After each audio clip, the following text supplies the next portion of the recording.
அனைவருக்கும் வணக்கம். நாம் இன்று பார்க்க இருப்பது நவராத்திரி 5ஆம் நாள் வழிபடப்படும் தெய்வமான ஸ்கந்தமாதா அம்மனின் கதை.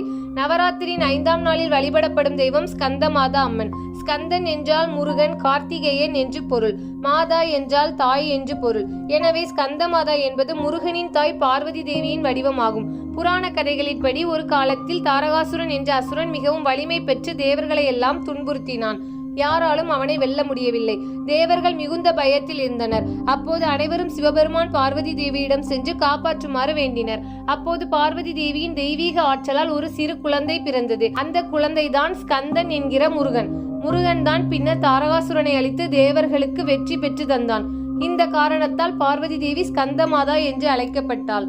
ஸ்கந்தமாதா அம்மன் 4 கைகளுடன் அழகாக காணப்படுகிறாள். 2 கைகளில் அழகான தாமரை பூ வைத்திருப்பாள். ஒரு கையால் உலகிற்கு ஆசீர்வதிப்பாள். மற்றொரு கையால் தனது மகன் முருகனை தாங்கியிருப்பாள்.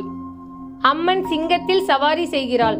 சிங்கம் துணிவு, வீரத்தை குறிக்கும். சில சமயங்களில் அவள் தாமரை ஆசனத்தில் அமர்ந்திருப்பதாகவும் கூறப்படுகிறது. அதனால் அவளை பத்மா சனஸ்திதா என்றும் அழைக்கிறார்கள்.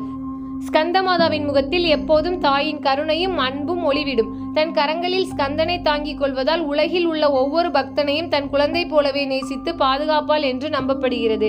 ஸ்கந்தமாதா அம்மனை வழிபடுவதால் நமக்கு கிடைக்கும் பலன்கள் என்னவென்றால், மனதில் அமைதி, வீட்டில் ஒற்றுமை உருவாகும், குழந்தைகள் ஆரோக்கியமாக வளர, நல்ல கல்வி பெற, நல்ல குணம் பெற அருள் தருவாள். பக்தர்களின் வாழ்க்கையில் செல்வம், சுகம், மகிழ்ச்சி அதிகரிக்கும். பக்தரின் உள்ளத்தில் பக்தி, அறிவு, ஞானம் வளர்த்திடுவாள். நவராத்திரி 5ஆம் நாளில் ஸ்கந்தமாதாவுக்கு மஞ்சள் நிற பூக்களான சாமந்தி, குருதி பூக்கள், வாழைப்பழம், மாதுளைப்பழம், பால், நெய், தீபம் போன்றவற்றை சமர்ப்பிக்கிறார்கள். ஓம் ஸ்கந்த மாதாயை நமக என்று ஜபித்தால் அவள் அருள் விரைவில் கிடைக்கும். இந்த கதையின் மூலம் நாம் அறிய வேண்டியது என்னவென்றால், தாய் எப்போதும் தன் குழந்தையை காப்பாற்றுவாள். அதுபோல ஸ்கந்தமாதா அம்மன் தன் பக்தர்களையும் தனது குழந்தை போல கருதி பாதுகாப்பாள். தினமொரு கதையில் கதை கேட்ட அனைவருக்கும் நன்றி.